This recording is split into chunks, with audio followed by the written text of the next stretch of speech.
ಆದಿಪುರಾಣದಲ್ಲಿ ಇವ್ರ ಬಗ್ಗೆನೇ ಮಾಹಿತಿ ಇದೆ. ಭರತ ಮತ್ತು ಬಾಹುಬಲಿಯ ನಡುವೆ ಏನಾಗುತ್ತೆ ಅಂದರೆ ಜಗಳ ಆಗುತ್ತೆ. ಜಗಳ ಅಂದರೆ ರಾಜ್ಯಕ್ಕೋಸ್ಕರ ಇಡೀ ಎಲ್ಲವನ್ನ ಗೆದ್ದು ಬರ್ತಾನೆ ಅವನು, ಪ್ರತಿಯೊಂದು ರಾಜ್ಯವನ್ನು ಗೆದ್ದು ಬರ್ತಾನೆ.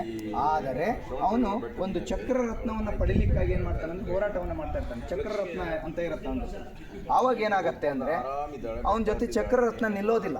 ಯಾಕೆ ಅಂತೇಳಿ ವಿಚಾರಿಸಿದಾಗ, ಮುನಿಗಳನ್ನು ಕೇಳಿದಾಗ, ಫೋನ್ ಕಡೆ ಲಕ್ಷ್ಯ ಕೊಡಬೇಡಿ, ಇಲ್ಲಿ ಕೇಳಿ, ಮುನಿಗಳನ್ನು ಕೇಳಿದಾಗ ನಿನ್ನ ಸ್ವಂತ ತಮ್ಮನನ್ನೇ ನೀನು ಗೆದ್ದಿಲ್ಲ ಅಂತೇಳಿ ಹೇಳ್ತಾರೆ. ಆವಾಗ ತಮ್ಮನನ್ನು ಗೆಲ್ಲಿಕ್ಕೆ ಬರ್ತಾನೆ. ಗೆಲ್ಲಿಕ್ಕೆ ಬಂದಾಗ ಒಂದಿಷ್ಟು ಅಲ್ಲಿ ತಿಳಿದವ್ರು ಏನು ಹೇಳ್ತಾರೆ ಅಂದರೆ, ಅವ್ರು ಯುದ್ಧ ಗೊತ್ತಿರುತ್ತೆ, ಅವ್ರು ಯಾರೇ ಇಬ್ಬರು ಹೋರಾಡಿದ್ರು ಇಬ್ಬರು ಸಹ ಸಮಬಲ ಗೆಲ್ತಾರೆ ಅಂತೇಳಿ ಗೊತ್ತಿರುತ್ತೆ. ಅದಕ್ಕಾಗಿ ಮಲ್ಲ ಯುದ್ಧ, ದೃಷ್ಟಿ ಯುದ್ಧ ಮತ್ತು ಜಲಯುದ್ಧ, ಈ 3 ಯುದ್ಧಗಳನ್ನು ಮಾಡ್ತಾರೆ. ಮಲ್ಲ ಯುದ್ಧ ಅಂದ್ರೆ ಏನು?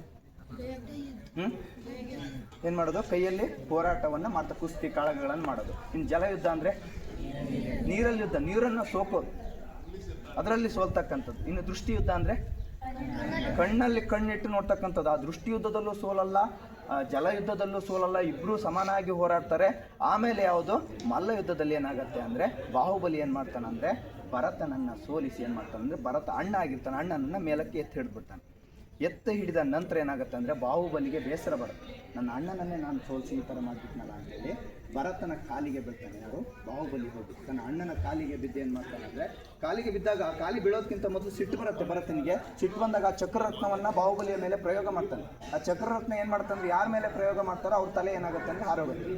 ಅವಾಗ ಬಾಹುಬಲಿಯ ಮೇಲೆ ಪ್ರಯೋಗ ಮಾಡಿದಾಗ ಬಾಹುಬಲಿಯನ್ನು ಏನು ಮಾಡೋದಿಲ್ಲ, ಅದು 3 ರೌಂಡು ಸುತ್ತರಿಸಿ ಬಾಹುಬಲಿಯ ಬಲಭಾಗದಲ್ಲಿ ಆಧಾರವಾಗಿ ಬಂದು ನಿಲ್ಲತ್ತೆ.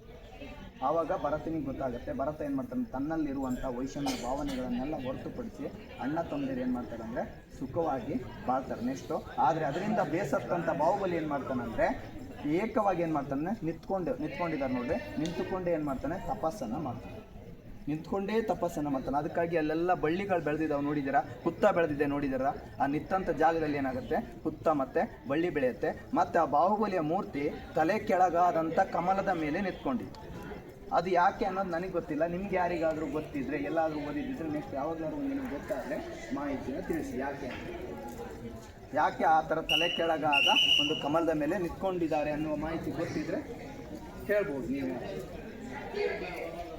ಈಗ